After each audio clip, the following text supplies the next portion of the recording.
Good afternoon. Good afternoon, ma'am. Okay. Good afternoon, ma'am. Okay, good afternoon. Okay, Archana, Lakshmi, good afternoon. തുടങ്ങാം നമുക്കെന്താ എല്ലാവരും റെഡിയാണോ? Okay, Ajmala, Jisha, Shinu, okay. Ready, ma'am.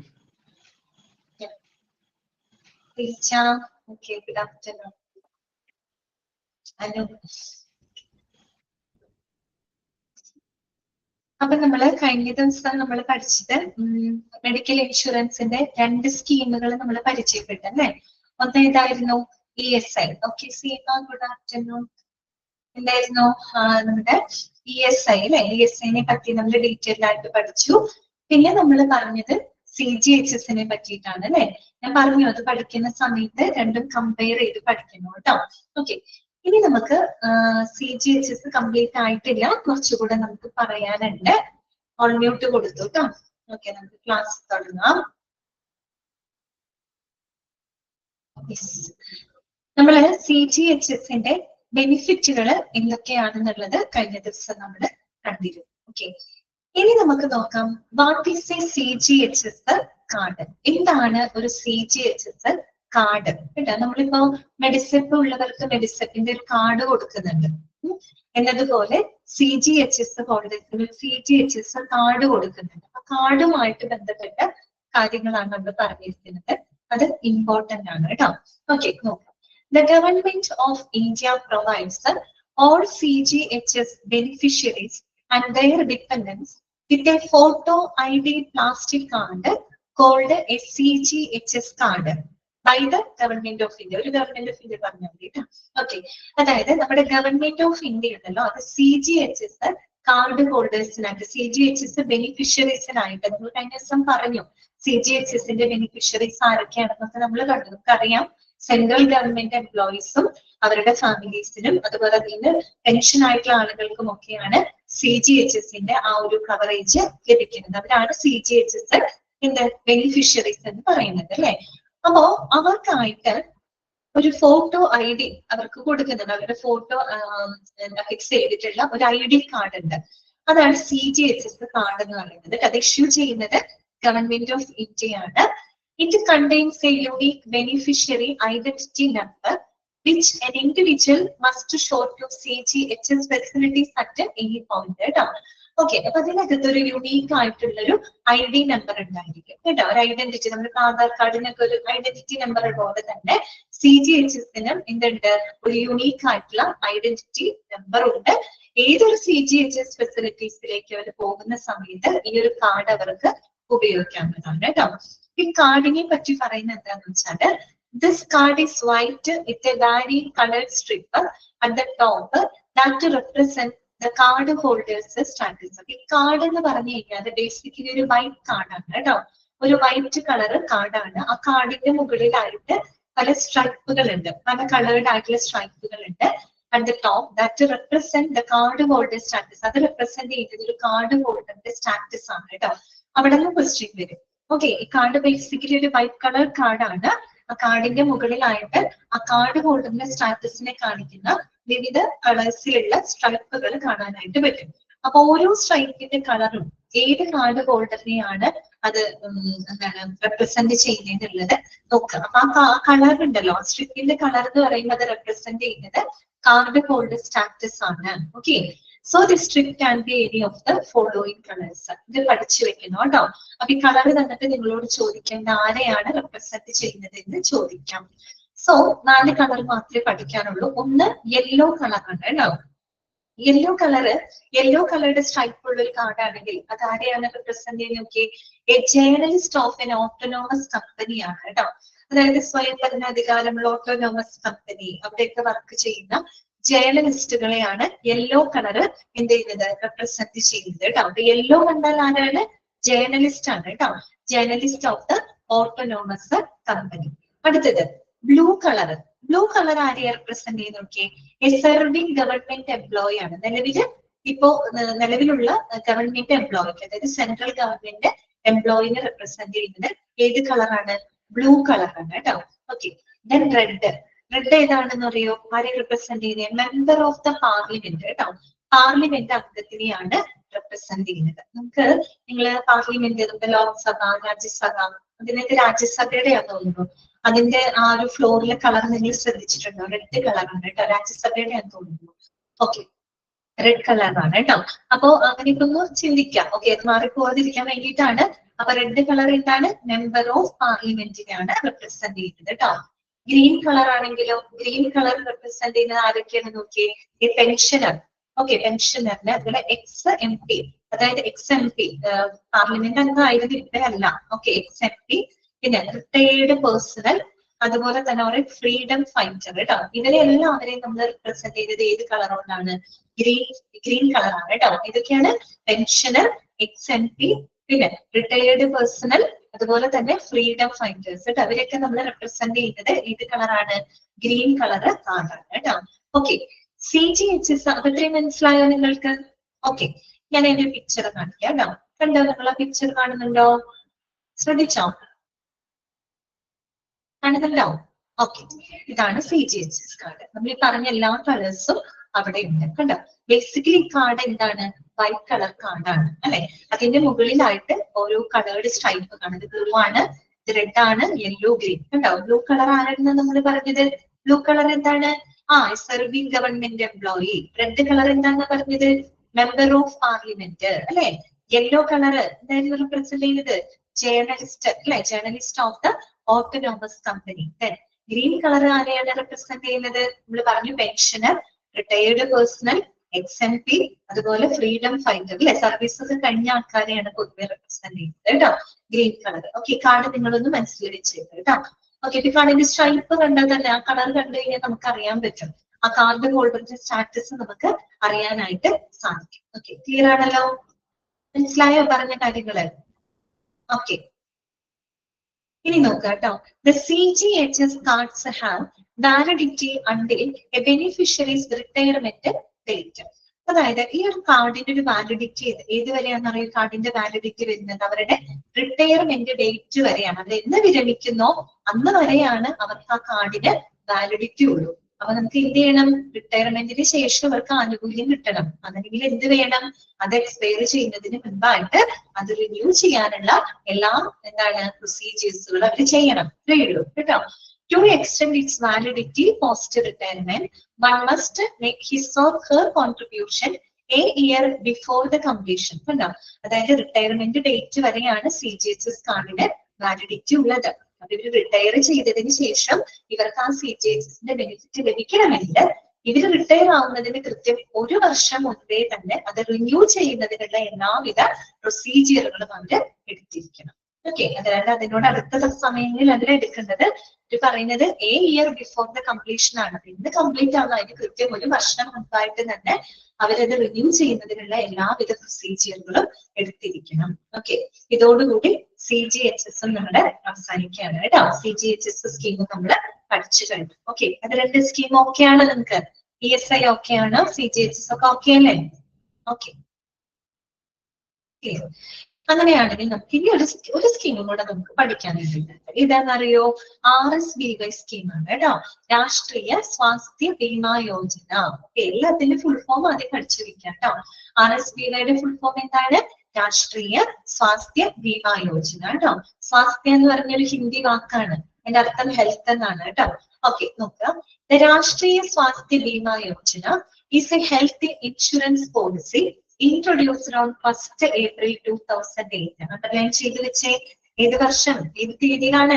2008 1st April. Okay, ഇപ്പൊ പഠിക്കുമ്പോ compare ചെയ്ത് പഠിക്കണം കേട്ടോ. ESI ഏതായിരുന്നു? 1948. CGHS എന്തായിരുന്നു? 1954. RSBY എന്താണ്? 2008 April 1st ഇൻട്രൊഡ്യൂസ് ചെയ്യുന്നത് കേട്ടോ. ഫസ്റ്റ് പോയിന്റ് ആണ് RSBYയുടെ ഫുൾ ഫോം പഠിച്ചു വെക്കുക കേട്ടോ. അടുത്ത നോക്ക്, ഇത് ആരാണ് ഇൻട്രൊഡ്യൂസ് ചെയ്തത്? It is introduced by the Ministry of Labour and Employment, Government of India, to provide health insurance coverage for the below poverty line (BPL) families, launched specifically for the people who are working in the unorganized sectors of India. അവിടെ കുറച്ച് പോയിന്റുകൾ നിങ്ങൾ മനസ്സിലാക്കി വെക്കണം കേട്ടോ. ആരാണ് ഈ scheme introduce ചെയ്തത്? It is introduced by the Ministry of Labour and Employment കേട്ടോ, ഗവൺമെന്റ് ഓഫ് ഇന്ത്യ. നമ്മുടെ കേന്ദ്ര തൊഴിൽ മന്ത്രാലയമാണ് ഈ ഒരു സ്കീമിനെ ഇൻട്രൊഡ്യൂസ് ചെയ്തത് അല്ലെ. ഗവൺമെന്റ് ഓഫ് ഇന്ത്യയുടെ തന്നെ കേന്ദ്ര തൊഴിൽ മന്ത്രാലയമാണ് ഈ ഒരു സ്കീം ഇൻട്രൊഡ്യൂസ് ചെയ്തിട്ടുള്ളത്. ഇനി ഈ ഒരു സ്കീം പ്രധാനമായിട്ടും ആര് ലക്ഷ്യമിട്ടുകൊണ്ടാണ്? അതാണ് അടുത്ത പോയിന്റ്. നോക്കുക, ഇത് provide health insurance coverage for the BPL families and എന്താണ് people who are working in the unorganised sectors of India. പ്രധാനമായിട്ടും BPL families, below poverty line, ദാരിദ്ര്യരേഖയ്ക്ക് താഴെയുള്ള കുടുംബങ്ങൾക്കും അതുപോലെ തന്നെ നമ്മുടെ അസംഘടിത മേഖലയിൽ പ്രവർത്തിക്കുന്ന തൊഴിലാളികള്, അങ്ങനെയുള്ള ആളുകളെ അവർക്ക് വേണ്ട കവറേജ് കൊടുക്കുന്ന ഒരു സ്കീമാണ് RSPY എന്ന് പറയുന്നത്. അൺഓർഗനൈസ്ഡ് സെക്ടേഴ്സ്, അസംഘടിത മേഖലയില് ജോലി ചെയ്യുന്ന ആളുകൾ. അസംഘടിത മേഖലയിൽ ജോലിക്കാരെന്ന് പറയുമ്പോൾ ആരൊക്കെയാണ്? ഈ വഴിയോര കച്ചവടക്കാര്, കർഷകര്, പിന്നെ നമ്മള് അതിഥി തൊഴിലാളികളൊക്കെ ഇപ്പൊ നമ്മുടെ നാട്ടിൽ നിന്നൊക്കെ ബംഗാളിൽ നിന്നൊക്കെ ഇഷ്ടംപോലെ ആൾക്കാർ വന്ന് പണിയെടുക്കുന്നുണ്ട് അല്ലെ. ഓക്കെ, അപ്പൊ അങ്ങനെയുള്ളവരൊക്കെ എന്താണ്? അൺഓർഗനൈസ്ഡ് സെക്ടേഴ്സിൽ പെടുന്ന ആൾക്കാരാണ്. ആരൊക്കെയാണ്? വഴിയോര കച്ചവടക്കാര്, റിക്ഷാ തൊഴിലാളികള്, കർഷകര്, അതിഥി തൊഴിലാളികള്, പിന്നെ ഈ പറയുന്ന കൂലിപ്പണിക്കാര് കേട്ടോ. ഇവരൊക്കെ എന്താണ്? അസംഘടിത മേഖലയിൽ പ്രവർത്തിക്കുന്ന തൊഴിലാളികൾ. അവരെയും അതുപോലെ തന്നെ നമ്മുടെ ഈ പറയുന്ന ദാരിദ്ര്യ രേഖയ്ക്ക് താഴെയുള്ള കുടുംബാംഗങ്ങളൊക്കെ ഉണ്ടല്ലോ. ഓക്കെ, അവർക്കൊക്കെ വേണ്ടിയിട്ടുള്ള കവറേജ് ലക്ഷ്യമിട്ടുകൊണ്ട് വന്നിട്ടുള്ള ഒരു സ്കീമാണ് RSPY എന്ന് പറയുന്നത് കേട്ടോ. എത്ര പോയിന്റുകൾ നമ്മൾ പഠിച്ചു? ഒന്ന്, ഇന്ന് ഇൻട്രൊഡ്യൂസ് ചെയ്തു 2008 April 1. ആരാണ് ഇൻട്രൊഡ്യൂസ് ചെയ്തത്? ആരാണ്? ഗവൺമെന്റ് ഓഫ് ഇന്ത്യയുടെ എന്താണ് ministry of Labour and employment അല്ലെ. ഓക്കെ, കേന്ദ്ര തൊഴിൽ മന്ത്രാലയമാണ് ഈ സ്കീം ഇൻട്രൊഡ്യൂസ് ചെയ്തത്. ഈ സ്കീം ആരെ ലക്ഷ്യമിട്ടുകൊണ്ടുള്ളതാണ്? BPL families and people who are working in the unorganised sectors. കിട്ടിയല്ലോ? ഇത് RSPYയുടെ ഫുൾ ഫോം പഠിച്ചു വെക്കാം കേട്ടോ. രാഷ്ട്രീയ സ്വാസ്ഥ്യ ബീമാ യോജന. ഓക്കെ, ഇനി അടുത്തത് നോക്കുക. Here is the coverage available to the beneficiaries of the Rashtriya Swasthya Bima Yojana ആണ്. ഇനി നമ്മൾ ഈ ഒരു RSPY സ്കീം കൊണ്ട് എന്തൊക്കെ കവറേജുകളാണ് നമ്മൾ ഓരോന്നിന്റെ പഠിച്ചപ്പോൾ അത് പറഞ്ഞു. ESIക്ക് എന്തൊക്കെ ബെനിഫിറ്റ് കൊടുക്കുന്നുണ്ട്, CGHSന് എന്തൊക്കെ ബെനിഫിറ്റ് കൊടുക്കുന്നുണ്ട്, അതുപോലെ തന്നെ RSPYക്ക് എന്തൊക്കെ ബെനിഫിറ്റുകളാണ്, എന്തൊക്കെ കവറേജുകളാണ് അവര് പ്രൊവൈഡ് ചെയ്യുന്നത് കേട്ടോ. നോക്കുക, അതൊക്കെ നോട്ട് ചെയ്ത് വെക്കുക. ഫസ്റ്റ് പോയിന്റ് ഇതാണ്. A sum insured of 30,000 for a worker in the unorganized sector and their families. ആ സം ഇൻഷുർഡ് ഓഫ് 30,000 എന്നുള്ളതൊന്ന് അണ്ടർലൈൻ ചെയ്ത് വെക്കാം കേട്ടോ.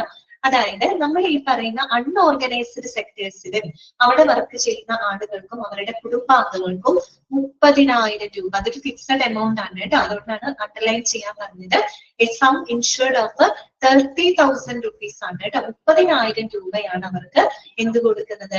ഈ പറയുന്ന കവറേജ് കൊടുക്കുന്നുണ്ട്, എമൗണ്ട് കൊടുക്കുന്നുണ്ട്. ഇങ്ങനെയുള്ള ആളുകൾക്കാണ്, അൺഓർഗനൈസ്ഡ് സെക്ടേഴ്സിലുള്ള ആളുകൾക്കും അവരുടെ ഫാമിലീസിനും 30,000 രൂപ, 30,000 രൂപ വരെ അവർക്ക് ഇൻഷുറൻസ് പരിരക്ഷ കൊടുക്കുന്നുണ്ട്. ഓക്കെ, എത്രയാണെന്ന് ചോദിച്ചാൽ പറയുന്നു കേട്ടോ. 30,000 ആണ്. പിന്നെന്താണ്? Cover for the hospitalisation expenses. അറിയാലോ, സാധാരണ ഹോസ്പിറ്റലൈസേഷൻ ചെലവുകൾക്കുള്ള കവറേജ് അവർക്ക് ലഭിക്കുന്നുണ്ട്. ഓക്കെ, പിന്നെ cover for all diseases existing earlier. അതായത് മുൻപുണ്ടായിരുന്ന, അതായത് cover for all diseases existing earlier, മുൻപ് നിലവിലുണ്ടായിരുന്ന എല്ലാവിധ അസുഖങ്ങൾക്കുമുള്ള കവറേജ് ലഭിക്കുന്നുണ്ട്. അതുപോലെ തന്നെ cover for shifting expenses up to ₹1,000, 1000 രൂപ വരെയുള്ള ഷിഫ്റ്റിംഗ് എക്സ്പെൻസുകൾക്കുള്ള കവറേജും ലഭിക്കുന്നുണ്ട്. 1000 രൂപ വരെ എന്ന് പറയും. കാരണം ഇപ്പൊ എന്തെങ്കിലും കാരണവശാല് ഒരു പെട്ടെന്നൊരു എമർജൻസി വന്നു, ആംബുലൻസിൽ കൊണ്ടുപോകേണ്ടതായിട്ട് വന്നു. ഓക്കെ, അങ്ങനെ വരുമ്പോ 1000 രൂപ വരെയുള്ള ട്രാൻസ്പോർട്ടേഷൻ എക്സ്പെൻസസ് കിട്ടും. ഓക്കെ, 1000 രൂപയ്ക്ക് മുകളിൽ പോയി കഴിഞ്ഞാൽ 1000 രൂപ വരെ കിട്ടും. ബാക്കി വരുന്ന എമൗണ്ട് ഇവര് കയ്യിലെടുത്ത് കൊടുക്കേണ്ടതായിട്ട് വരും കേട്ടോ. അപ്പൊ ഇവര് പറയുന്നത് 1000 രൂപ വരെ ഷിഫ്റ്റിംഗ് എക്സ്പെൻസുകൾ ലഭിക്കുമെന്നാണ് പറയുന്നത് കേട്ടോ. കാര്യം മനസ്സിലായോ? ഇപ്പൊ പെട്ടെന്ന് എന്തെങ്കിലും കാരണവശാൽ എമർജൻസി വന്ന് അടുത്ത് ഹോസ്പിറ്റലില്ല, കുറച്ച് ദൂരെയാണ് ഹോസ്പിറ്റല്, ഇമ്മീഡിയറ്റ് ആയിട്ട് ആംബുലൻസിൽ കൊണ്ടുപോകേണ്ടി വന്നു. ആ ആംബുലൻസിന് ഉള്ള ചാർജസ്, ആ ഷിഫ്റ്റിംഗ് എക്സ്പെൻസ് 1000 രൂപ വരെയുള്ള എക്സ്പെൻസ് അവർക്ക് കിട്ടും. അതിനപ്പുറത്തേക്ക് ഇപ്പൊ കൂടുതൽ ദൂരമൊക്കെ ഉണ്ടെങ്കിൽ 1000 രൂപ വരെ കിട്ടും. ബാക്കിയുള്ള എമൗണ്ട് ഒരു കയ്യിൽ നിന്ന് എടുത്ത് കൊടുക്കേണ്ടതായിട്ട് വരും കേട്ടോ. അപ്പൊ 1000 രൂപ വരെ ഇത് കിട്ടുന്നുണ്ട്, ഷിഫ്റ്റിംഗ് എക്സ്പെൻസസ് ലഭിക്കുന്നുണ്ട്. പിന്നെന്താന്ന് വെച്ചാല് ഇതൊരു ക്യാഷ്ലെസ് ഇൻഷുറൻസ് ആണ് കേട്ടോ. ക്യാഷ്ലെസ് ഇൻഷുറൻസ് എന്ന് പറഞ്ഞാൽ എന്താ അറിയോ, അതൊരു പ്രത്യേക തരം ഇൻഷുറൻസ് സ്കീം ഇതാണ്. ഓക്കെ, അതിന്റെ എന്താന്ന് വെച്ച് കഴിഞ്ഞാൽ നമ്മുടെ ഈ പറയുന്ന കമ്പനി, അതായത് നമ്മുടെ ഇൻഷുറൻസ് കമ്പനി എന്ത് ചെയ്യാമെന്നറിയോ, ഹോസ്പിറ്റലൈസേഷൻ ബില്ലുകള് നേരിട്ട് ഹെൽത്ത് കെയർ പ്രൊവൈഡേഴ്സുമായിട്ട് കൈകാര്യം ചെയ്യാണ്. അവിടെ പോളിസി ഹോൾഡർക്ക് ഒരിക്കലും എന്ത് ചെയ്യേണ്ടി വരില്ല, പോക്കറ്റിൽ നിന്ന് പൈസ എടുക്കേണ്ട ഒരു സാഹചര്യം അവിടെ വരുന്നില്ല. മനസ്സിലായോ? അതായത് ഇൻഷുറൻസ് കമ്പനി നേരിട്ട് ഹോസ്പിറ്റലൈസേഷൻ ബില്ലുകളും മറ്റും ഹെൽത്ത് കെയർ പ്രൊവൈഡേഴ്സുമായിട്ട് ഹാൻഡിൽ ചെയ്യാണ്, അവർ സെറ്റിൽ ചെയ്യാണ്. അവിടെ ആൾക്ക് ഈ പറയുന്ന പോളിസി ഹോൾഡർ അഥവാ പേഷ്യന്റിന് അവർക്ക് അവരുടെ കയ്യിൽ നിന്ന് പൈസ എടുക്കേണ്ടതായിട്ട് വരുന്നുണ്ട്. ഓക്കെ, അതാണ് അവിടെ ഉദ്ദേശിക്കുന്ന ക്യാഷ്ലെസ്. അവരുടെ കയ്യിൽ നിന്ന് പൈസ എടുക്കേണ്ടി വരുന്നില്ല. കാര്യം കമ്പനി എന്ത് ചെയ്യും, അതായത് നമ്മുടെ ഈ പറയുന്ന കമ്പനി ഇൻഷുറൻസ് പ്രൊവൈഡർ എന്ത് ചെയ്യും, ഹോസ്പിറ്റലൈസേഷൻ ബില്ലുകൾ നേരിട്ട് ഹോസ്പിറ്റലുമായിട്ട് ഹെൽത്ത് കെയർ പ്രൊവൈഡേഴ്സുമായിട്ട് സെറ്റിൽ ചെയ്യാണ് കേട്ടോ. ഓക്കെ, അപ്പൊ അങ്ങനെയുള്ള ടൈപ്പിനെയാണ് ക്യാഷ്ലെസ് ഇൻഷുറൻസ് എന്ന് പറയുന്നത്. അടുത്തത് എന്താണ്, A premium of ₹30 per ആനുവം. Per ആനുവം ആണ് പറഞ്ഞത് കേട്ടോ, പ്രതിവർഷമാണ്. പ്രതിമാസമല്ല, പ്രതിവർഷം 30 രൂപയാണ് പ്രീമിയം തുകയായിട്ട് കണക്കാക്കുന്നത് ഈ ഒരു സ്കീം പ്രകാരം. എന്ന് വെച്ച് കഴിഞ്ഞാല് വാർഷിക ഇൻഷുറൻസ് പരിരക്ഷ നിലനിർത്താനായിട്ട് ഒരു വർഷത്തില് എന്ത് ചെയ്താൽ മതി, 30 രൂപ അടച്ചാൽ മതി കേട്ടോ. അതായത് അത്രയേ ഉള്ളൂ പ്രീമിയം, അത്രേ വരുന്നുള്ളൂ കേട്ടോ. ഒരു വർഷമാണ് കേട്ടോ, മാസമല്ല, ഒരു വർഷത്തേക്ക് ആ ഒരു വാർഷിക ഇൻഷുറൻസ് പരിരക്ഷ നിലനിർത്താനായിട്ട് എന്ത് ചെയ്താൽ മതി, 30 രൂപ അവർക്ക് അടച്ചാൽ മതിയാകും കേട്ടോ. ഓക്കെ, അതാണ് അവിടെ പറയുന്നത്. ഇത്രയും ബെനിഫിറ്റുകളാണ് RSBയിലൂടെ കിട്ടുന്നത്. എന്തൊക്കെ നമ്മൾ പറഞ്ഞത്, ഒന്ന് അൺഓർഗനൈസ്ഡ് സെക്ടേഴ്സിലെ വർക്കേഴ്സിനും അവരുടെ ഫാമിലിക്കും 30,000 രൂപ വരെ ഇൻഷുറൻസ് പരിരക്ഷ കൊടുക്കുന്നുണ്ട്. പിന്നെ അവർക്ക് ഹോസ്പിറ്റലൈസേഷൻ എക്സ്പെൻസുകൾക്കുള്ള കവറേജ് കൊടുക്കുന്നുണ്ട്. അതുപോലെ ആ സ്കീമിന്റെ ഭാഗമാവുന്നതിന് മുൻപുണ്ടായിരുന്ന അസുഖങ്ങൾക്ക് വരെയുള്ള കവറേജ് അവർക്ക് കൊടുക്കുന്നുണ്ട്. ഓക്കെ, അതുപോലെ തന്നെ 1000 രൂപ വരെയുള്ള ഷിഫ്റ്റിംഗ് എക്സ്പെൻസുകൾ കൊടുക്കുന്നുണ്ട്. ഇതൊരു ക്യാഷ്ലെസ് ഇൻഷുറൻസ് ആണ്. അവിടെ പോളിസി ഹോൾഡർക്ക് ഒരിക്കലും തന്റെ കയ്യിൽ നിന്ന് പൈസ പോക്കറ്റ് മണി എടുക്കേണ്ടതായിട്ട് വരുന്നില്ല. അതുപോലെ തന്നെ ഒരു വാർഷിക ഇൻഷുറൻസ് പരിരക്ഷ നിലനിർത്താനായിട്ട് 30 രൂപ പ്രീമിയം അടച്ചാൽ മതിയാവും. Premium of ₹30 per ആനുവം. 30 rupees ആണ് പ്രീമിയം ആയിട്ട് അടച്ചാൽ മതിയാവും. ഓക്കെ, ക്ലിയർ ആയോ പറഞ്ഞത്? 3 സ്കീമുകൾ നിങ്ങൾക്ക് ഓക്കെ ആണോ?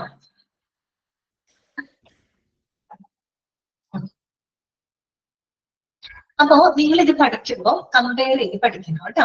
ആദ്യം നിങ്ങൾ പഠിച്ചത് ESI, CGHS, RSB. ആദ്യം ESIയുടെ ഫുൾ ഫോം പഠിക്കാം, employee state insurance. Then CGHS എന്താണ്, സെൻട്രൽ ഗവൺമെന്റ്. എന്താണ് CGHS, ഹെൽത്ത് ഇൻഷുറൻസ് സ്കീം അല്ലെ. ഓക്കെ, ദെൻ RSB എന്താണ്, രാഷ്ട്രീയ സ്വാസ്ഥ്യ ബീമാ യോജന. ഇനി വർഷം പഠിക്കാം. ESI ഏതാ വർഷം, 1948 അല്ലെ. CGHS ഏതാ വർഷം, 1954. RSB ഏതാ വർഷം, 2008 April 1.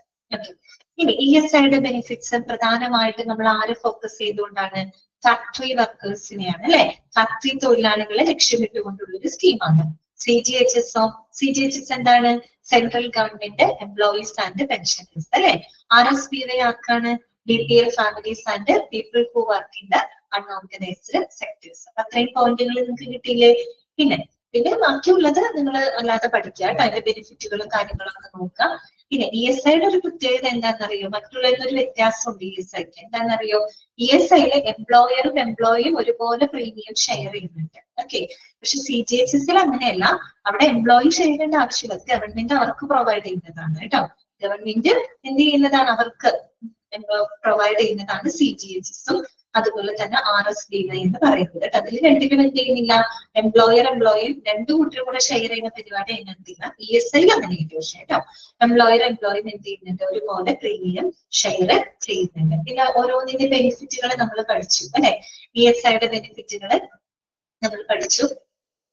ESI ആരാണ്, അതിന്റെ ESIC കോർപ്പറേഷൻ ചെയർമാൻ, അതുപോലെ അതിന്റെ അഡ്വക്കേറ്റ് ജനറൽ ആണ് അതിന്റെ ചീഫ് എക്സിക്യൂട്ടീവ്. അതൊക്കെ നോട്ട് ചെയ്ത് വെക്കാം കേട്ടോ. പിന്നെ CGHSൽ നിങ്ങൾ ആ കാർഡ് ഹോൾഡറിന്റെ സ്റ്റാറ്റസ്, ആ കളർ നിർബന്ധമായിട്ട് നിങ്ങൾ പഠിക്കണം കേട്ടോ. ചോദിക്കാറുണ്ട്. യെല്ലോ കളർ എന്ന് പറയുമ്പോൾ ജേർണലിസ്റ്റ് ആണ് കേട്ടോ. റെഡ് ആവുമ്പോൾ മെമ്പർ ഓഫ് പാർലമെന്റ് ആണ്. അതുപോലെ ബ്ലൂ ആവുമ്പോൾ ഓൾറെഡി ഇപ്പൊ സർവീസിൽ ഇരിക്കുന്ന എംപ്ലോയിനെയാണ് റെപ്രസെന്റ് ചെയ്യുന്നത്. ഗ്രീൻ ആവുമ്പോൾ എല്ലാ സർവീസൊക്കെ കഴിഞ്ഞ ആൾക്കാർ, അതായത് റിട്ടയർഡ് പേഴ്സൺ, XMP, അതുപോലെ തന്നെ പെൻഷനർ, പിന്നെ ഫ്രീഡം ഫൈറ്റർ, അവരൊക്കെയാണ് ഗ്രീൻ കളർ റെപ്രസെന്റ് ചെയ്യുന്നത് കേട്ടോ. ഓക്കെ, RSBYയുടെ ബെനിഫിറ്റുകളിൽ പ്രത്യേകം ഓർക്കാം, 30,000 രൂപ വരെ അവർക്ക് ഇൻഷുറൻസ് തുക കൊടുക്കുന്നുണ്ട്, 1000 രൂപ വരെ ഷിഫ്റ്റിംഗ് എക്സ്പെൻസ് കൊടുക്കുന്നുണ്ട്, മുൻപുണ്ടായിരുന്ന അസുഖങ്ങൾക്കുള്ള കവറേജ് കൊടുക്കുന്നുണ്ട്. പിന്നെ വാർഷിക പരിരക്ഷ നിലനിർത്താൻ 30 രൂപ മാത്രം, അതും ഒരു വർഷത്തേക്കാണ് കേട്ടോ, മാസത്തേക്കല്ല, ഒരു വർഷത്തേക്ക് 30 രൂപ പ്രീമിയം അടച്ചാൽ മതിയാകും കേട്ടോ. ഓക്കെ, ഇത്രയാണ് ഇതിനകത്ത് മനസ്സിലാക്കുന്നത്. ക്ലിയർ ആണെങ്കിൽ നമുക്ക് അടുത്ത പോർഷനിലേക്ക് പോകാം. ഓക്കെ, പോകാലോ. നെക്സ്റ്റ് വരുന്നതാണ് examples for the private health insurance plans. ഇഷ്ടംപോലെ ഇന്നിപ്പോ പ്രൈവറ്റ് ഹെൽത്ത് ഇൻഷുറൻസ് പ്ലാനുകളുണ്ട്. അതിന് കുറച്ച് എക്സാമ്പിളുകൾ അവിടെ കൊടുത്തിട്ടുണ്ട്. ജസ്റ്റ് അതൊന്ന് വായിച്ച് മനസ്സിലാക്കാം കേട്ടോ. നോക്കാം, സ്റ്റാർ ഫാമിലി ഹെൽത്തിന്റെ ഒപ്റ്റിമ പ്ലാൻ കേട്ടോ. സ്റ്റാർ ഫാമിലി ഹെൽത്ത് ആണ്, അവരുടെ പ്ലാൻ ആണ് ഒപ്റ്റിമ പ്ലാൻ. ഇത് പ്രൈവറ്റ് ആണ് കേട്ടോ, പ്രൈവറ്റ് ഹെൽത്ത് ഇൻഷുറൻസ് പ്ലാനുകളാണ്, ഗവൺമെന്റ് അല്ല. നമ്മൾ ഈ പറഞ്ഞത് ESI, CGHS, RSBY ഒക്കെ ഗവൺമെന്റ് സ്കീമുകളാണ് കേട്ടോ. ഇതെന്നൊക്കെ പറഞ്ഞ പ്രൈവറ്റ് ഹെൽത്ത് ഇൻഷുറൻസ് പ്ലാനുകളാണ്. ടാറ്റ AIGയുടെ മെഡിക്കെയർ പ്ലാൻ, റിലയൻസിന്റെ ക്രിട്ടിക്കൽ ഇൽനെസ് ഇൻഷുറൻസ്, മണിപ്പാൽ സിഗ്നയുടെ പ്രോ ഹെൽത്ത് ഇൻഷുറൻസ്, ബജാജ് അലയൻസിന്റെ ഹെൽത്ത് കാർഡ്, അതുപോലെ ഭാരതി എയ്ഡ്സയുടെ smart super health plan. Okay, just ഒന്ന് വായിച്ച് കേട്ടോ, വായിച്ച് മനസ്സിലാക്കി വെച്ചാൽ മതി. വേറെ ക്വസ്റ്റ്യൻസ് ഒന്നും അതിന് വരാൻ ചാൻസ് ഇല്ല. ഇനി നമുക്ക് നെക്സ്റ്റ് പഠിക്കാനുള്ളതാണ് third party administrators for the health insurance. TPA എന്നാണ് പറയാ കേട്ടോ. എന്താണ് തേർഡ് പാർട്ടി അഡ്മിനിസ്ട്രേറ്റർ? ഈ TPAയുടെ ഫുൾ ഫോം നോക്കിക്കഴിഞ്ഞാൽ വേറെ പല ഫുൾ ഫോമുകളും കാണാനായിട്ട് പറ്റും കേട്ടോ. നമ്മൾ പറയുന്നത് in the context of insurance ആണ് കേട്ടോ. നമ്മൾ മെഡിക്കൽ ഇൻഷുറൻസ് സംബന്ധമായിട്ട് TPAയുടെ ഫുൾ ഫോം എന്താണ്? ചിലപ്പോൾ TPA കാണുമ്പോൾ വേറെ എവിടെയെങ്കിലും മറ്റെന്തെങ്കിലും ഫുൾ ഫോം ഒക്കെ കാണും, നമുക്ക് സംശയം തോന്നാം.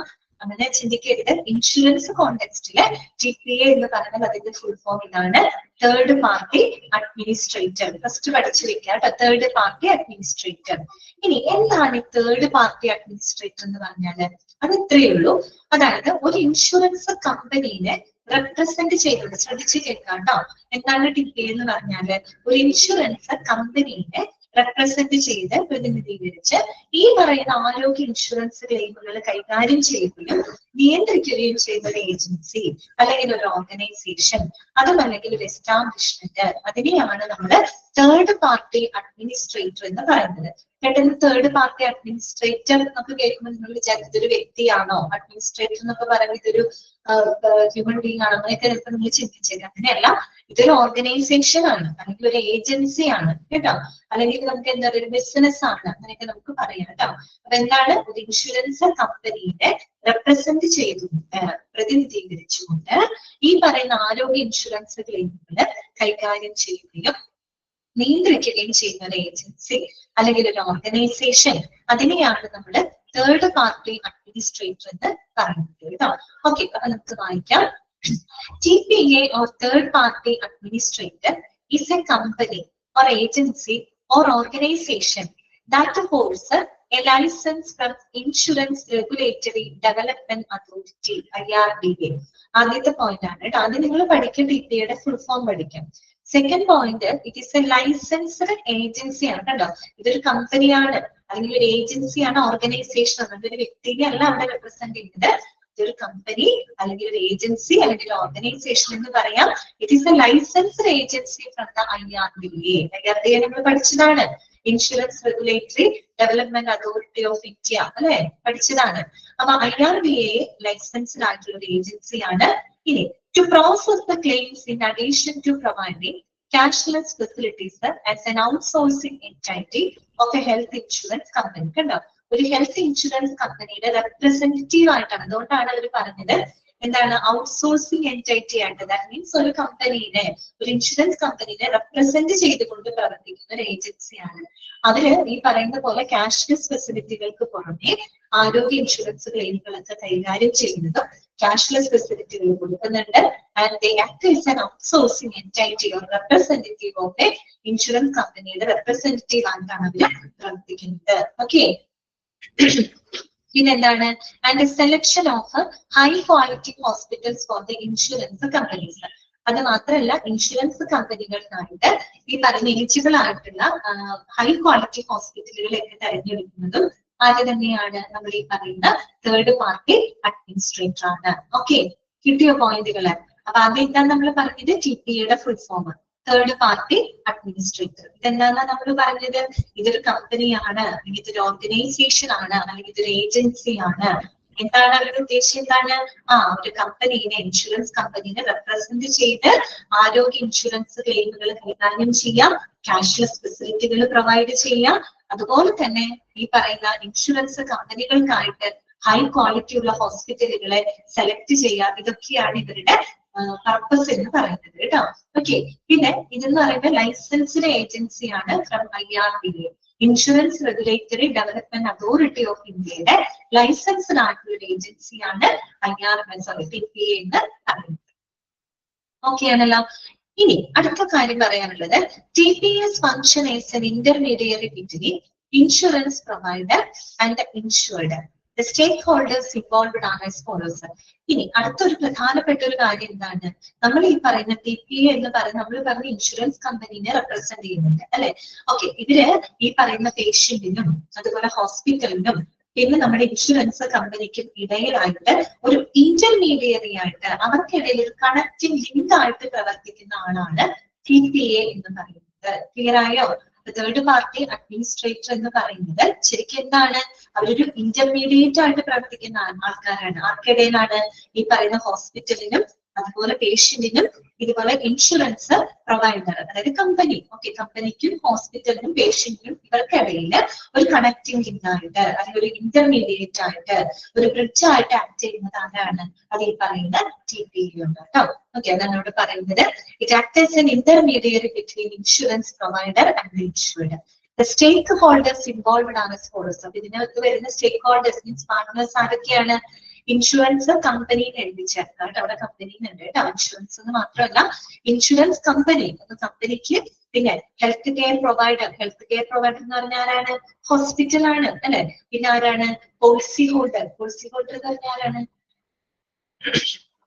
പേഷ്യന്റ് ആണ് കേട്ടോ. ഓക്കെ, അപ്പൊ നമ്മൾ ഈ പറയുന്ന patient, insurance company, health care providers അഥവാ ഹോസ്പിറ്റൽസ്, ഇവർക്കിടയിൽ ഒരു കണക്റ്റിംഗ് ലിങ്ക് ആയിട്ട് നിന്നിട്ടാണ്. കുറച്ച് വെള്ളം കുടിക്കട്ടെ.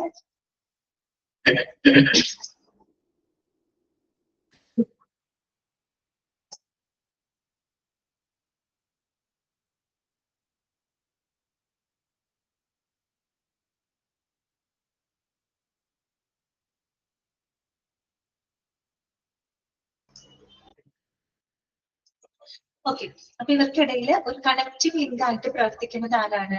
Third party administrator. കിട്ടിയോ? മനസ്സിലായ പോയിന്റുകൾ? ക്ലിയർ ആണോ? ഓക്കെ, നെക്സ്റ്റ് വരുന്നതാണ് who all are there in a TPA and what do they do? Okay, നമ്മൾ പറഞ്ഞു TPA എന്നൊരു വ്യക്തിനെ അല്ല ഉദ്ദേശിക്കുന്നത് അല്ലെ?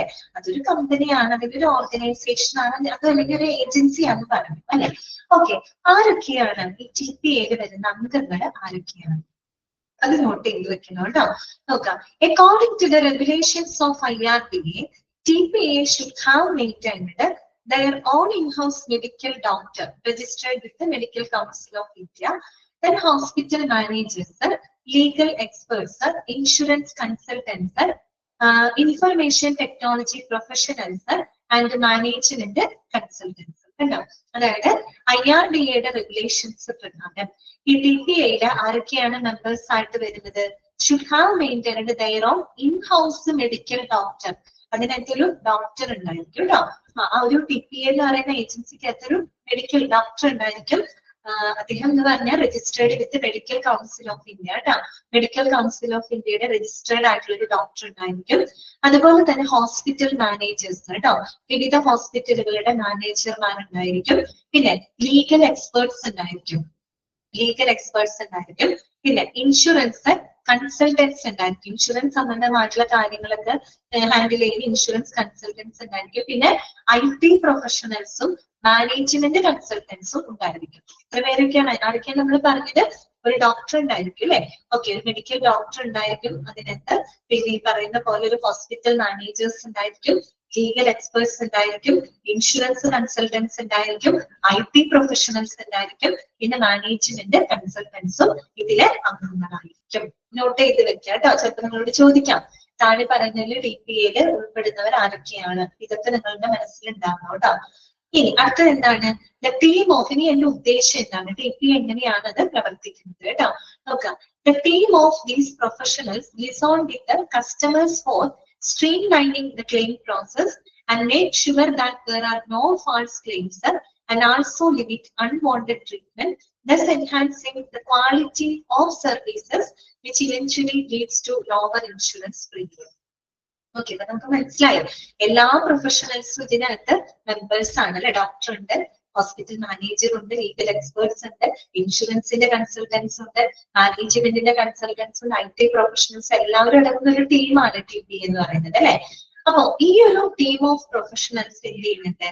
അവർ കസ്റ്റമേഴ്സുമായിട്ട് നല്ലൊരു ലിസോൺ മീൻസ് ഒരു നല്ലൊരു ബന്ധം അവര് നിലനിർത്തുന്നുണ്ട് അല്ലെ. എന്തൊക്കെയാണ് അവരുടെ മെയിൻ ആയിട്ടുള്ള പർപ്പസ് എന്ന് പറഞ്ഞാൽ, ഒന്ന് നമ്പർ ഇട്ട് വെക്കാട്ട് അവരുടെ പർപ്പസാണ് പറയുന്നത്. ഒന്ന്, stream lining the claim process അല്ലെ. അതായത് ക്ലെയിം പ്രോസസ്സുകളൊക്കെ സ്ട്രീം ലൈൻ ചെയ്യുന്ന സിംപ്ലിഫൈ ചെയ്യുക അല്ലെ. നമ്മൾ നേരത്തെ പറഞ്ഞതാണ് ഈ പറയുന്ന ഹെൽത്ത് ഇൻഷുറൻസ് ക്ലെയിമുകളെല്ലാം തന്നെ അത് ഹാൻഡിൽ ചെയ്യുക, അതിനെ റെഗുലേറ്റ് ചെയ്യുക, സ്ട്രീം ലൈൻ ചെയ്യുക അല്ലെ, സിംപ്ലിഫൈ ചെയ്യുക. അതുപോലെ തന്നെ രണ്ടാമത്തെ കാര്യം എന്താണ്? Make sure that there are no false claims, തെറ്റായ ക്ലെയിമുകൾ ഒന്നും തന്നെ വരുന്നില്ല എന്ന് ഉറപ്പുവരുത്താൻ അല്ലെ. ചില ആളുകൾ തൊട്ടേനും പിടിച്ചതിനും മുഴുവൻ എന്ത് ചെയ്യും? ഇൻഷുറൻസ് ക്ലെയിം ഉന്നയിക്കും അല്ലെ. അതിൽ കാര്യമില്ല. തെറ്റായ ക്ലെയിം നമുക്കറിയാം, ഓരോ ക്ലെയിമും ഓരോ പോളിസിക്ക് അതിൻ്റെതായ എന്താണ് ടേംസ് ആൻഡ് കണ്ടീഷൻസ് ഉണ്ട്, എക്സ്ക്ലൂഷൻസ് ഉണ്ട്. അതിനനുസരിച്ച് കൊണ്ട് മാത്രമേ നമുക്ക് ഇൻഷുറൻസ് നമ്മൾ ചോദിച്ചാൽ ക്ലെയിം ചെയ്താൽ നമുക്ക് കിട്ടുള്ളൂ. അപ്പൊ ചില ആൾക്കാർ എന്ത് ചെയ്യും? ചെറിയ ചെറിയ കാര്യങ്ങൾക്കൊക്കെ ഇൻഷുറൻസ് ക്ലെയിം അവർ ആവശ്യപ്പെടും, ക്ലെയിം ചെയ്യൂല അല്ലെ. അപ്പൊ അങ്ങനെ തെറ്റായ ക്ലെയിമുകൾ ഒന്നും തന്നെ നടത്തുന്നില്ല എന്ന് ഉറപ്പുവരുത്താൻ ചില ആളുകൾ എന്ത് ചെയ്യുന്ന അറിയോ? തെറ്റായിട്ടുള്ള ചില മിസ്അണ്ടർസ്റ്റാൻഡിംഗ് ഒക്കെ ഉണ്ടാക്കിയിട്ട്, അതായത് ഈ ഇൻഷുറൻസ് എമൗണ്ട് ലഭിക്കാൻ വേണ്ടിയിട്ട് തെറ്റായ വല്ല ഡോക്യുമെന്റ്സ് ഒക്കെ സബ്മിറ്റ് ചെയ്ത് തെറ്റായ രീതിയിലൊക്കെ ചിലപ്പോൾ ക്ലെയിം ഒക്കെ കിട്ടാൻ, ക്ലെയിം ഉന്നയിക്കുക, അങ്ങനെ എന്തെങ്കിലുമൊക്കെ ചെയ്യും. അപ്പൊ അത് ഒഴിവാക്കാനായിട്ട് ഓക്കെ, തെറ്റായ ക്ലെയിമുകളൊന്നും നടത്തുന്നില്ല എന്ന് ഉറപ്പുവരുത്താനും and also limit unwanted treatment. അപ്പൊ അതിലൂടെ നമുക്ക് അനാവശ്യമായിട്ടുള്ള ചികിത്സകളെ പരിമിതപ്പെടുത്താൻ പറ്റും. കാര്യം നമ്മളിപ്പോ ഒരു ഇൻഷുറൻസ് പോളിസി എടുക്കുമ്പോൾ നമുക്കൊരു അത്യാവശ്യം വലിയ ഉപയോഗിക്കാനാണ് അത്. അല്ലാണ്ട് നിസ്സാര കാര്യങ്ങളുടെ പേരിൽ നമുക്കത് ഉപയോഗിച്ച് അത് എടുക്കേണ്ട കാര്യമില്ല. നമുക്ക് കൃത്യമായിട്ടുള്ള ഒരു കാര്യ കാരണം വരുമ്പോഴാണ് നമ്മളത് ഉപയോഗപ്പെടുത്തേണ്ടത് അല്ലെ. അപ്പൊ അങ്ങനെ അനാവശ്യമായിട്ടുള്ള ചികിത്സകളെ പരിമിതപ്പെടുത്താനായിട്ട് ഞാൻ പറഞ്ഞല്ലോ, ചെറിയ ചെറിയ കാര്യങ്ങൾക്ക് വേണ്ടി നമ്മൾ ക്ലെയിം ചെയ്യരുത്. അങ്ങനെ അപ്പൊ അങ്ങനെ വരുമ്പോൾ അനാവശ്യമായിട്ടുള്ള ട്രീറ്റ്മെന്റുകൾക്കൊക്കെ നമ്മൾ ക്ലെയിം ഉന്നയിക്കേണ്ടി വരും. അപ്പൊ അതൊക്കെ ഒഴിവാക്കാനായിട്ട് പിന്നെ thus enhance in the quality of services അല്ലെ. അതിലൂടെ നമുക്ക് എന്ത് ചെയ്യാൻ പറ്റും? അനാവശ്യമായിട്ടുള്ള ചികിത്സകൾ പരിമിതപ്പെടുത്തുന്നതിലൂടെ തന്നെ നമുക്ക് ഏറ്റവും ഹൈ ക്വാളിറ്റി ഉള്ള ഈ പറയുന്ന സർവീസസുകൾ ഉറപ്പുവരുത്താൻ സാധിക്കും, which eventually leads to lower insurance premium. അതൊരു ചെറിയ ഇൻഷുറൻസ് പ്രീമിയം തുകയിലോട്ട് നയിക്കുന്നു. ചെറിയ ഇൻഷുറൻസ് പ്രീമിയം അടയ്ക്കേണ്ടി വരില്ല.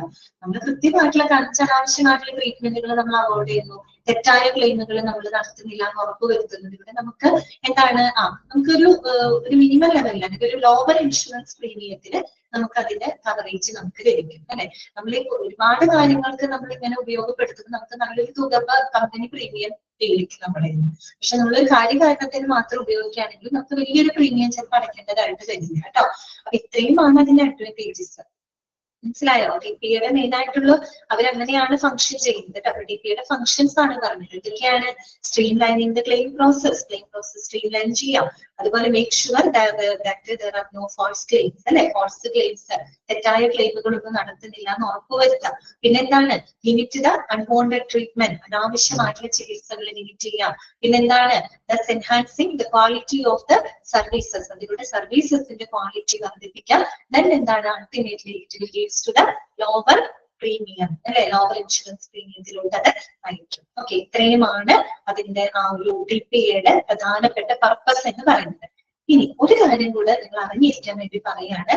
നമ്മൾ മെഡിക്കൽ ഇൻഷുറൻസ് പഠിച്ച സമയത്ത് നമ്മളൊരു വെയിറ്റിംഗ് പീരീഡിനെ പറ്റി പറഞ്ഞത് ഓർമ്മയുണ്ടാവും. വെയിറ്റിംഗ് പീരീഡ് അല്ലെ. നമ്മൾ ചില കാര്യങ്ങൾക്ക് വെയിറ്റിംഗ് പീരീഡ് വെക്കും, ഉടനടി നമുക്ക് പരിരക്ഷ ലഭിക്കില്ല എന്ന് പറഞ്ഞു. അപ്പൊ ചിലവർക്ക് എങ്കിലും മനസ്സിൽ തോന്നിയിട്ടുണ്ടെങ്കിൽ എന്തിനാണ് ഇങ്ങനെ ഒരു വെയിറ്റിംഗ് പീരീഡ് വെക്കുന്നതെന്ന് ചോദ്യം, അങ്ങനെ ഒരു ചോദ്യം നിങ്ങളുടെ മനസ്സിൽ ആരെങ്കിലും വന്നിട്ടുണ്ടെങ്കിൽ അതിനുള്ള ആൻസർ ആണ് നമ്മൾ ഈ പറഞ്ഞത് കേട്ടോ. ഓക്കെ.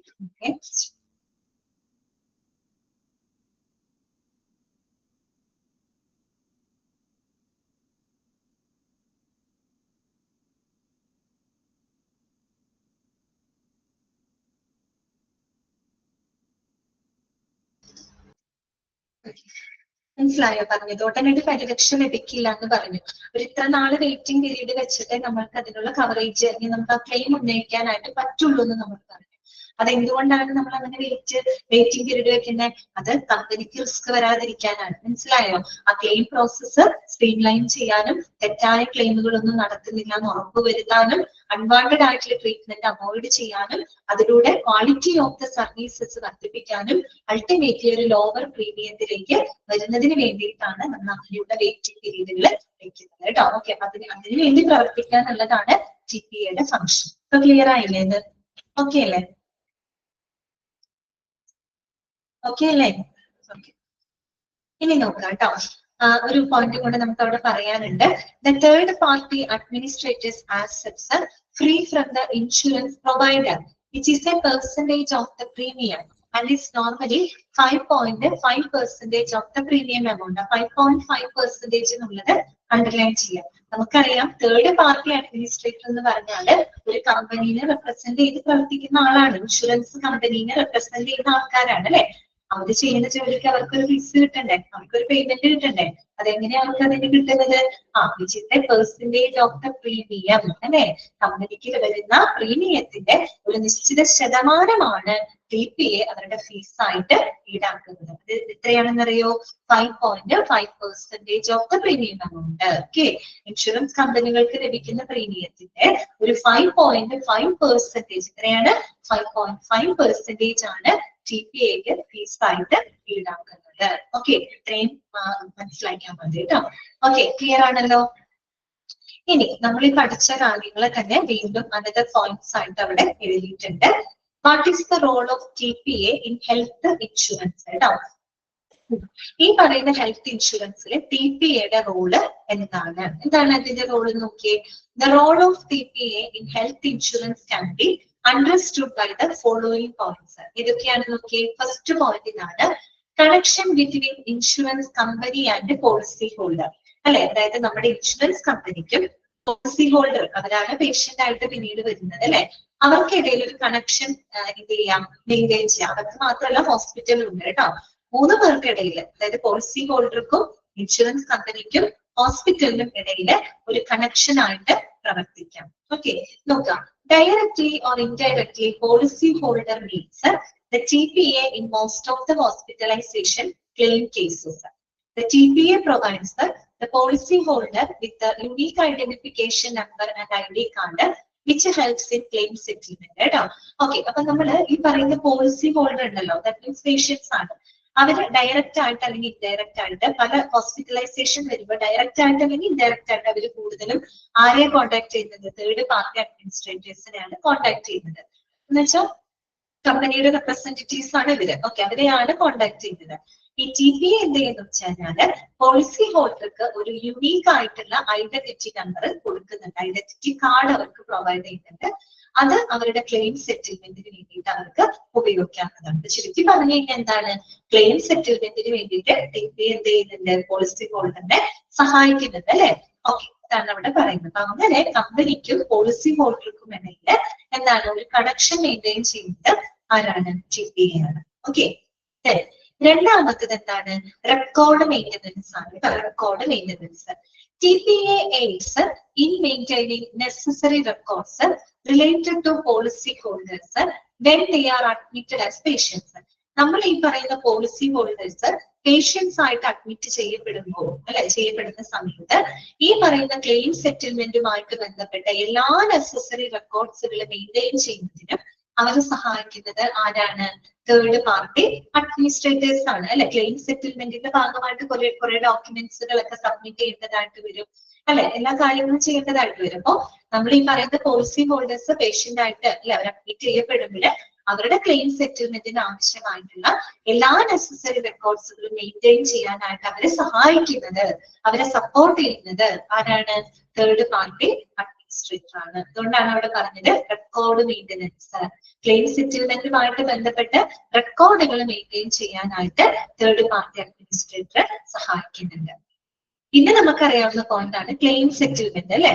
ക്ലെയിം സെറ്റിൽമെന്റിന് വേണ്ടിയിട്ട് സഹായിക്കുന്നത് TPA ആണ്. TPA guarantees smooth coordination between the hospital and insurance company in the course of cashless claim settlement. In such cases, TPA offers back-end support. കേട്ടോ.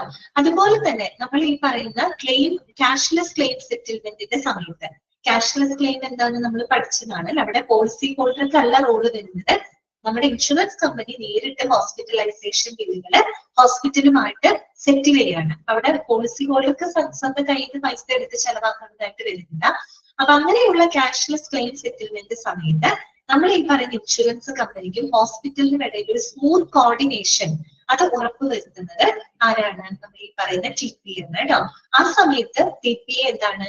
ദാറ്റ് ഓഫേഴ്സ് ഈ ബാക്ക് എൻഡ് സപ്പോർട്ട്. അതായത് TPA അവർക്കൊരു back end support ആണ് കൊടുക്കുന്നത്.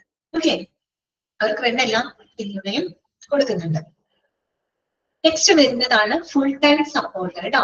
Most of the TPAs have a 24/7 customer support system in which the policy holders can raise their enquiries and get the feedback കേട്ടോ.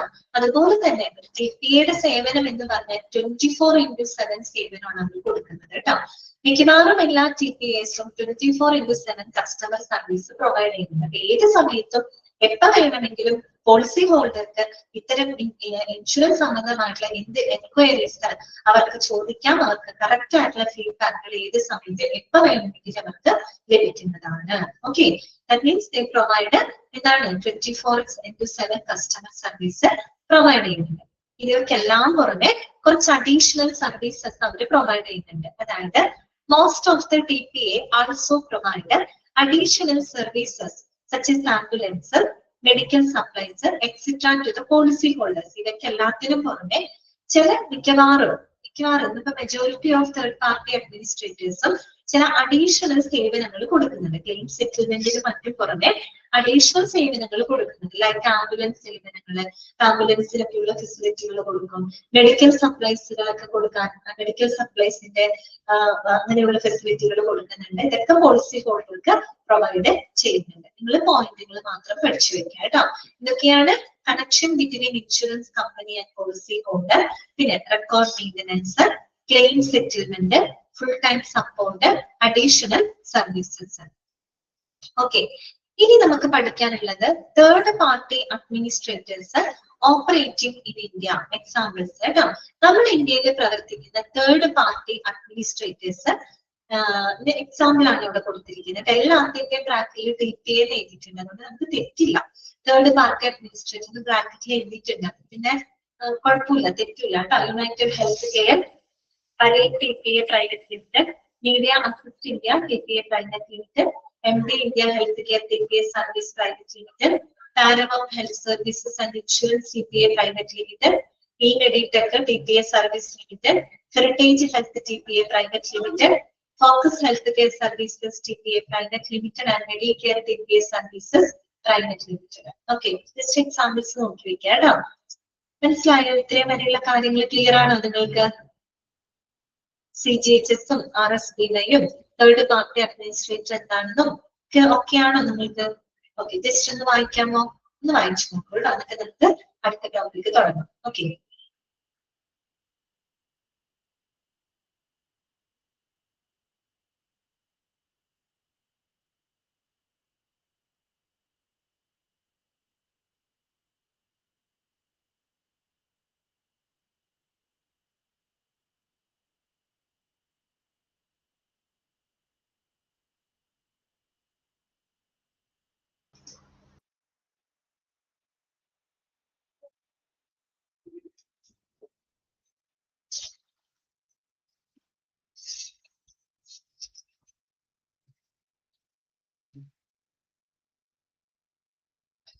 Third party administrator ഒക്കെ പഠിക്കുമ്പോൾ ഓർത്ത് വെക്കാട്ടോ. IRDAയുടെ licensed ഏജൻസിയാണ്. എന്തൊക്കെ ബെനിഫിറ്റുകളാണ് അവർ കൊടുക്കുന്നത്, ആരൊക്കെയാണ് അതിലെ മെമ്പേഴ്സ്, എങ്ങനെയൊക്കെയാണ് അവർ പ്രവർത്തിക്കുന്നത്. ഓക്കെ, അതുപോലെ അതിന്റെ ഫീസ് എങ്ങനെയാണ്, പ്രീമിയത്തിന്റെ 5.5% ആണ് അവർ ഫീസ് ആയിട്ട് ഈടാക്കുന്നത്.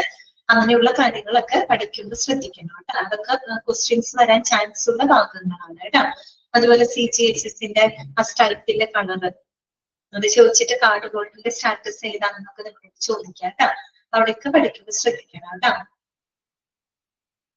അടുത്തത് പറയട്ടെ, ഇനിയുള്ള ഭാഗങ്ങൾ എളുപ്പമാണ് കേട്ടോ. എത്രയാണ് ശരിക്കും പറഞ്ഞ മെഡിക്കൽ ഇൻഷുറൻസുമായിട്ട് ബന്ധപ്പെട്ട പ്രധാനപ്പെട്ട കാര്യങ്ങളൊക്കെ കഴിഞ്ഞിട്ടുണ്ട്. ഇനി നമുക്കുള്ളത് സിമ്പിൾ ആയിട്ടുള്ള കാര്യങ്ങളാണ് കേട്ടോ. അപ്പൊ നമുക്ക് ഇനി നോക്കാം. Processing A claim segment, processing A claim consist of the following stages. നമ്മൾ ഇത്രയും എന്താണ് ദിവസം നമ്മൾ ഇൻഷുറൻസും പോളിസികളും അല്ലെ സ്കീമുകളൊക്കെ നമ്മൾ പരിചയപ്പെട്ടു. ഇനി നമുക്കറിയേണ്ട ഒരു പ്രധാനപ്പെട്ട ഒരു കാര്യം എന്താണ്, എങ്ങനെയാണ് നമ്മളൊരു ക്ലെയിം പ്രോസസ് ചെയ്യുന്നത് അല്ലെ. ഒരു ക്ലെയിം നമ്മൾ എങ്ങനെയാണ് പ്രോസസ്സ് ചെയ്യുന്നത്, അതിന്റെ സ്റ്റെപ്പുകളാണ് ഇന്ന് നമ്മൾ പഠിക്കാനായിട്ട് പോകുന്നത് കേട്ടോ. Processing A claim consist of the following stages. ആ സ്റ്റേജസ് ഒക്കെ ഒരു എന്താ പറയാ പുറത്തു വയ്ക്കുക എളുപ്പമുള്ള സ്റ്റേജസ് ആണ് കേട്ടോ. ഫസ്റ്റ് പോയിന്റ് ഇതാണ്, ക്ലെയിം എങ്ങനെയാണ് പ്രോസസ് ചെയ്യുന്നത്. ഒരു ക്ലെയിം പ്രോസസ്സിന്റെ സ്റ്റെപ്സുകളാണ് അവിടെ പറയുന്നത്. ഫസ്റ്റ് പോയിന്റ് ഇതാണ്, on occurring an unfortunate event, the incident must be informed to your insurance provider. This process is known as raising a claim. അപ്പൊ ഒന്നാമത്തെ സ്റ്റെപ്പ് ഏതാണ്, raising a claim എന്നാണ്. ഒന്നാമത്തെ സ്റ്റെപ്പ് എന്താണ്, raising a claim. നമ്മളൊരു claim ഉന്നയിക്കുകയാണ്. എപ്പോഴാണ്, ഓണക്കറിങ് ഞാൻ unfortunate, എന്തെങ്കിലും അൺഫോർച്ചുനേറ്റ് ആയിട്ട് അപ്രതീക്ഷിതമായിട്ട് എന്തെങ്കിലും ഒരു സംഭവം ഉണ്ടായിരുന്നില്ല, അസുഖമോ അല്ലെങ്കിൽ ഒരു ആക്സിഡന്റോ സംഭവിച്ചു കഴിഞ്ഞാൽ നമ്മൾ എന്ത് ചെയ്യണം, that incident must be inform to your insurance provider അല്ലെ. നമ്മുടെ കമ്പനി ഇൻഷുറൻസ് പ്രൊവൈഡറിനെ നമ്മൾ എത്രയും പെട്ടെന്ന് ആ വിവരം അറിയിക്കണം. ആ അറിയിക്കുന്ന ആ ഒരു പ്രോസസ്സിനെയാണ് നമ്മൾ റേസിംഗ് എ ക്ലെയിം എന്ന് പറയുന്നത്. ഒന്നാമത്തെ സ്റ്റെപ്പ് റേസിംഗ് എ ക്ലെയിം. ഒന്നുമില്ല, എന്തെങ്കിലും ഒരു അൺഎക്സ്പെക്ടഡ് ഇവന്റ് ഉണ്ടായ ഉടനടി തന്നെ നമ്മൾ ആരെ ഇൻഫോം ചെയ്യാം, നമ്മുടെ ബന്ധപ്പെട്ട ഇൻഷുറൻസ് കമ്പനീനെ അറിയിക്കാം. That is called raising a claim. രണ്ടാമത്തത് എന്താണ് നോക്കി, ഫയലിംഗ് എ ക്ലെയിം. രണ്ടാമത്തെ എന്താണ്, filing a claim. Filing a claim involves filling of claim forms on the insurance website on branch officer. രണ്ടാമത്തെ സ്റ്റെപ്പ് എന്താണ്, ഫയലിംഗ് എ ക്ലെയിം. ക്ലെയിം നമ്മൾ file ചെയ്യാണ് അല്ലെ എന്ന് പറഞ്ഞ, ഒന്നുകിൽ നമ്മൾ ഇൻഷുറൻസ് കമ്പനിയുടെ വെബ്സൈറ്റ് ത്രൂ ആയിരിക്കാം, അല്ലെങ്കിൽ നേരിട്ട് നമ്മളെ കമ്പനിയുടെ വല്ല ബ്രാഞ്ച് ഓഫീസിൽ പോയി നേരിട്ട് അവിടെ നമ്മൾ ഫില്ല് ചെയ്ത് കൊടുക്കും. അങ്ങനെ നമ്മൾ എന്ത് ചെയ്യണം, ക്ലെയിം നമ്മൾ ഫയൽ ചെയ്യണം. Okay, first raising a claim, second എന്താണ് ഫയലിംഗ് എ ക്ലെയിം. തേർഡ് സ്റ്റെപ്പിൽ എന്ത് ചെയ്യണം, the documents that support the authenticity of the claim must also be submitted. നമ്മൾ ക്ലെയിം ഫയൽ ചെയ്യുമ്പോൾ വെറുതെ ചുമ്മാ ഒരു ക്ലെയിം ഫയൽ ചെയ്തുകൊണ്ട് മാത്രം കാര്യമില്ല, അതുമായിട്ട് അതിന്റെ ആധികാരികത ഉറപ്പാക്കുന്ന എല്ലാ ഡോക്യുമെന്റ്സുകളും നമ്മൾ അതിനോടൊപ്പം വിധേയം സബ്മിറ്റ് ചെയ്യണം അല്ലെ. The documents that support the authenticity or that means genuinity of the claim must also be submitted. ആ ക്ലെയിമിന്റെ ജെനുവിനിറ്റി, അതിന്റെ ഓതന്റിസിറ്റി ഉറപ്പുവരുത്തുന്ന എല്ലാ ഡോക്യുമെന്റ്സും അതിനോടൊപ്പം സബ്മിറ്റ് ചെയ്തിരിക്കണം. ഓക്കെ, ഇപ്പൊ നമ്മളൊരു അസുഖം വന്നു, നമുക്കൊരു അസുഖം വന്നു എന്ന് കമ്പനിയോട് അറിയിച്ചിട്ട് കാര്യമില്ല.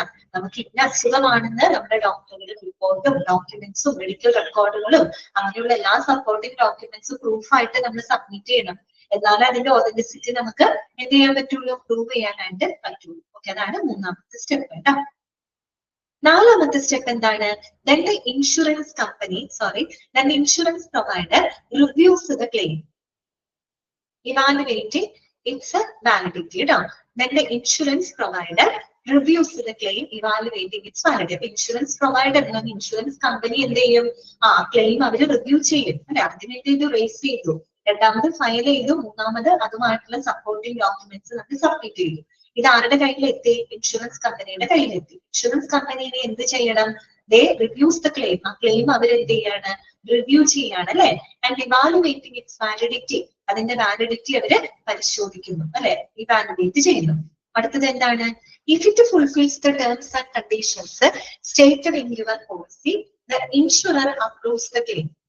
ഇനി നമ്മൾ ആ ഒരു ക്ലെയിം അവർ ഇവാലുവേറ്റ് ചെയ്യുമ്പോൾ ആ പോളിസി പ്രകാരമുള്ള എല്ലാ ടേംസ് ആൻഡ് കണ്ടീഷൻസും അത് ഫുൾഫിൽ ചെയ്യുന്നുണ്ടെങ്കിൽ തീർച്ചയായിട്ടും insurer approves the claim. Insurer എന്ന് പറഞ്ഞാൽ ഇൻഷുറൻസ് കമ്പനി എന്ത് ചെയ്യും, ആ ക്ലെയിം അവര് അപ്രൂവ് ചെയ്യും അല്ലെ. അതാണ് അവിടെ പറയുന്നത്, if it fulfils the terms and condition stated in your policy. നിങ്ങളുടെ പോളിസി പ്രകാരമുള്ള എല്ലാ ടേംസ് ആൻഡ് കണ്ടീഷൻസ് അത് ഫുൾഫിൽ ചെയ്യുന്നുണ്ടെങ്കിൽ ഇൻഷുറർ എന്ത് ചെയ്യും, അപ്രൂവ്സ് ദ ക്ലെയിം. ഇൻഷുറർ ആ ഒരു ക്ലെയിം അപ്രൂവ് ചെയ്യും അല്ലെ. ഓക്കെ, അപ്രൂവ് ചെയ്ത അടുത്ത സ്റ്റെപ്പ് എന്താണ്, Once approved, insurance company will pay the benefits stated in your policy document. Approval കൊടുത്താൽ പിന്നെ ആ തുക കൊടുക്കാം അല്ലെ. ആ ഒരു പോളിസി ഡോക്യുമെന്റിൽ പറഞ്ഞിരിക്കുന്ന എല്ലാ ബെനിഫിറ്റ്സുകളും ഇൻഷുറൻസ് കമ്പനിക്ക് പേ ചെയ്യാവുന്നതാണ്, കൊടുക്കാവുന്നതാണ് അല്ലെ. പ്രത്യേകിച്ച് ഫോർ ലൈഫ് ഇൻഷുറൻസ് ക്ലെയിംസ് ഒക്കെ ആണെങ്കിൽ your beneficiary receives the pay out. What is mean by payout? A payout means a sum of money given to a policy holder when a claim is accepted. Okay.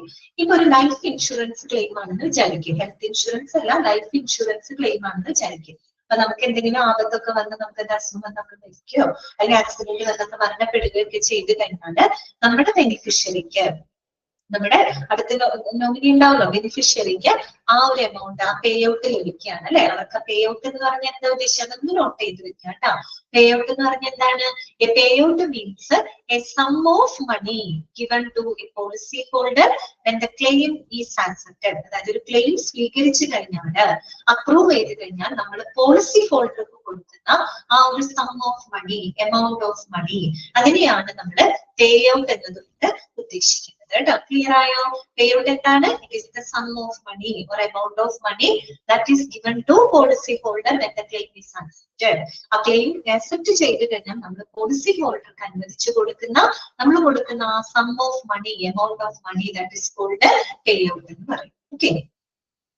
ഇനി അടുത്തത് കേട്ടോ, next പറയുന്നത്. അപ്പൊ ഇത്രയാണ് steps വരുന്നത്. ഇനി നോക്കുക, അതുമായിട്ട് ബന്ധപ്പെട്ട മറ്റൊരു നോക്കാം. The insurer might be ready to provide an upfront lump sum amount or it might stagger the payout as a regular payments depending on the terms of your policy. അതെന്താ പറയുന്നതെന്ന് അറിയോ? നമ്മളിപ്പോ പേ ഔട്ട് ചെയ്യാന്ന് പറഞ്ഞു, insurance company ആ amount policy ഹോൾഡർക്ക് കൊടുക്കാമെന്ന് പറഞ്ഞു. അത് രണ്ട് രീതിയിൽ കൊടുക്കാം, രണ്ട് ഓപ്ഷൻസ് ഉണ്ട്. ഒന്നുകിൽ എങ്ങനെ കൊടുക്കാം? ലംസം എമൗണ്ട് ആയിട്ട് കൊടുക്കാം. ലംസം എമൗണ്ട് എന്ന് പറഞ്ഞാൽ എന്താണ്? ഒറ്റ തവണയായിട്ട് എമൗണ്ട് കൊടുക്കാം. അപ്പൊ ഒരാളെ ലൈഫ് ഇൻഷുറൻസ് പോളിസി, ഒരു 5 ലക്ഷം രൂപയുടെ ലൈഫ് ഇൻഷുറൻസ് പോളിസി എടുത്തിട്ടുണ്ടെന്ന് വിചാരിക്കാം. ഇയാൾക്ക് അപകടം പറ്റി ഇയാൾ മരണപ്പെട്ടു എന്ന് വിചാരിക്കാം. അപ്പൊ ഇയാളുടെ ബെനിഫിഷ്യറിക്ക് ഒന്നുകിൽ ആ ഒരു 5 lakh rupees ഒറ്റ തവണയായിട്ട്, ഒറ്റ എമൗണ്ട് ആയിട്ട് വേണമെങ്കിൽ കമ്പനിക്ക് കൊടുക്കാം. 5 lakh rupees ആണല്ലോ, 5 lakh rupees അങ്ങനെ തന്നെ കൊടുക്കാം. അതല്ലാന്നുണ്ടെങ്കിൽ അത് നമ്മൾ പറയില്ലേ, റെഗുലർ പേയ്മെന്റ്സ് ആയിട്ട് കൊടുക്കുക. ഈ 5 ലക്ഷം എന്നുള്ളത് ഒറ്റ തവണയായിട്ട് കൊടുക്കാതെ ചിലപ്പോ ഒരു വർഷം ഒരു ലക്ഷം, പിന്നെ അടുത്ത വർഷം ആകുമ്പോൾ വീണ്ടും 1 ലക്ഷം, അങ്ങനെ നമുക്ക് റെഗുലർ പേയ്മെന്റ് ആയിട്ട് കൊടുക്കാം. അതെന്തിനനുസരിച്ചിരിക്കും? അത് ആ പോളിസിയിലെ ടേംസ് ആൻഡ് കണ്ടീഷൻസിനനുസരിച്ച് തീരുമാനിക്കും. ഇപ്പൊ ആ പോളിസിക്കകത്ത് പറഞ്ഞിട്ടുണ്ട്, ഇങ്ങനെ അപകടം സംഭവിച്ചാൽ ലംസം എമൗണ്ട് ആയിട്ടായിരിക്കും നിങ്ങൾക്ക് ഈ എമൗണ്ട് കിട്ടുക എന്നാണ് ടേംസ് ആൻഡ് കണ്ടീഷൻ എഴുതിയിട്ടുണ്ടെങ്കിൽ തീർച്ചയായിട്ടും ലംസം എമൗണ്ട് ആയിട്ട് കൊടുക്കും. ഇനി അതല്ല, റെഗുലർ പേയ്മെന്റ്സ് ആയിട്ടായിരിക്കും നിങ്ങൾക്ക് ഇത് ലഭിക്കുക എന്നാണ് ടേംസ് ആൻഡ് കണ്ടീഷൻ എഴുതി വെച്ചിരിക്കുന്നതെങ്കിൽ ആ രീതിയിലായിരിക്കും അവർക്ക് പേ ചെയ്യുന്നത്. മനസ്സിലായോ? രണ്ട് രീതിയിൽ കൊടുക്കാറ്. ലംസം എമൗണ്ട് ആയിട്ട് കൊടുക്കാം, ഒറ്റ തവണയായിട്ട് ഫുൾ എമൗണ്ട് ആയിട്ട് നമുക്ക് കൊടുക്കാം. അതല്ലെങ്കിൽ നമ്മൾ റെഗുലർ പേയ്മെന്റ്സ് ആയിട്ട് നമുക്ക് കൊടുക്കാവുന്നതാണ് കേട്ടോ. അത് ആ ഒരു പോളിസിയുടെ ടേംസ് ആൻഡ് കണ്ടീഷൻസിൽ എന്താണോ സ്പെസിഫൈ ചെയ്തിരിക്കുന്നത് അതിനനുസരിച്ച് കൊണ്ടായിരിക്കും അത് കൊടുക്കുന്നത്. ഓക്കെ, ക്ലിയർ ആയല്ലോ? ഇത്രയും മതി കേട്ടോ. നമുക്ക് ബാക്കിയുള്ളത് നെക്സ്റ്റ് ക്ലാസ്സിൽ നമുക്ക് പറയാം. എനിക്ക് തോന്നുന്നു നെക്സ്റ്റ് ക്ലാസ്സിൽ നമുക്ക് ഈ ചാപ്റ്റർ ഫിനിഷ് ചെയ്യാം കേട്ടോ. ഈ ചാപ്റ്റർ ഫിനിഷ് ചെയ്തിട്ട് നമുക്കൊരു വലിയൊരു ചാപ്റ്റർ പഠിക്കാനുണ്ട്, ക്വാളിറ്റി മാനേജ്മെന്റ് കേട്ടോ. അത് നമുക്ക് ലാസ്റ്റ് ചാപ്റ്റർ ആണത്. ഓക്കെ, അപ്പൊ നമുക്ക് നെക്സ്റ്റ് ക്ലാസ്സിൽ ഇത് ഫിനിഷ് ചെയ്തിട്ട് ക്വാളിറ്റി മാനേജ്മെന്റ് എന്ന് പറയുന്ന ഒരു ചാപ്റ്റർ നമുക്ക് തുടങ്ങാം കേട്ടോ. എന്തായാലും ഈ മാസം അവസാനത്തോട് കൂടിയിട്ട് എല്ലാവരോടും പോർഷൻ കവർ ചെയ്യാൻ പറഞ്ഞിട്ടുണ്ട്. അപ്പോഴേക്കും നമുക്ക് കവർ ചെയ്യാൻ പറ്റുമെന്ന് വിചാരിക്കുന്നത് കേട്ടോ. ഓക്കെ, അപ്പൊ ഇത്രയും കാര്യങ്ങളൊക്കെ നിങ്ങൾ വായിക്കാം. ഞാനൊന്ന് അൺമ്യൂട്ട് ചെയ്യാണ്. ഇന്നത്തെ ക്ലാസ്സിൽ നിങ്ങൾക്ക് എന്തെങ്കിലും സംശയങ്ങൾ ഉണ്ടെങ്കിൽ ചോദിക്കാം കേട്ടോ.